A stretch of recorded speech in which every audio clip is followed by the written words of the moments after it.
9 గ్రెయిన్స్కి స్వాగతం. ఇప్పుడు మనం పండు మిరపకాయ చికెన్ చేసుకుందాం. ఈ పండు మిరపకాయ చికెన్ మీరు కూడా చేసి చూసి టేస్ట్ చూసి మీకు నచ్చినట్లయితే లైక్ చేయండి, షేర్ చేయండి, కమెంట్ చేయండి.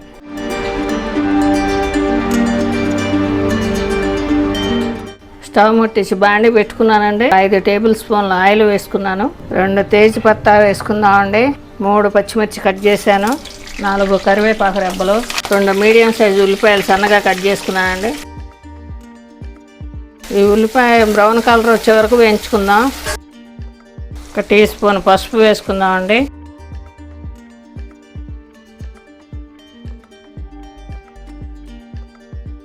ఉల్లిపాయలు రంగు మారినాయండి. ఇప్పుడు చికెన్ వేసుకుందాం. 1/2 కిలో చికెన్ వేసుకుంటున్నానండి.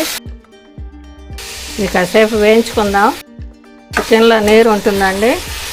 ఆ నీరు పైకి వచ్చే వరకు వేయించుకుందాం. అట్లాగా నీరు పైకి వచ్చినాక మూత పెట్టుకుందాం, నీరు ఎగిరిపోయే వరకు.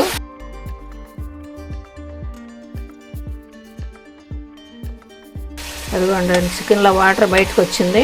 ఇది ఎగిరిపోయే వరకు మూత పెట్టుకుందాం. మీడియం సెగలో పెట్టుకుందామండి. నీరు ఎగిరిపోయిందండి. దీంట్లో 1 టేబుల్ స్పూన్ అల్లం వెల్లుల్లి పేస్ట్, 2 టేబుల్ స్పూన్ల పండు మిరపకాయ పేస్ట్ అండి. పండు మిరపకాయలు 10 టేబుల్ స్పూన్ సాల్ట్ వేసుకుని పేస్ట్ చేసుకున్నానండి. కూరలో వేరే ఇంకా సాల్ట్ వేయాల్సిన పని లేదండి, ఈ సాల్టే సరిపోతుంది. కారం మొదలు పండు మిరపకాయ వేసుకుంటున్నాను. ఒక 10 నిమిషాలు సిమ్లో పెట్టి ఉడికించుకుందామండి. మూత పెట్టుకుందాం.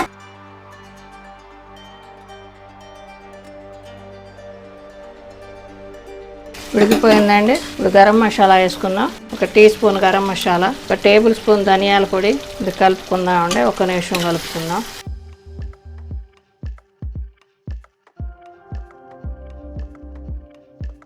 కొంచెం కొత్తిమీర చల్లుకుందామండి. స్టవ్ ఆఫ్ చేసుకుందాం. ఇది ఒకసారి కలిపి బౌల్లోకి తీసేసుకుందామండి. పండు మిరపకాయ చికెన్ రెడీ అండి. ఇదే విధంగా మీరు కూడా చేసి టేస్ట్ చూడండి.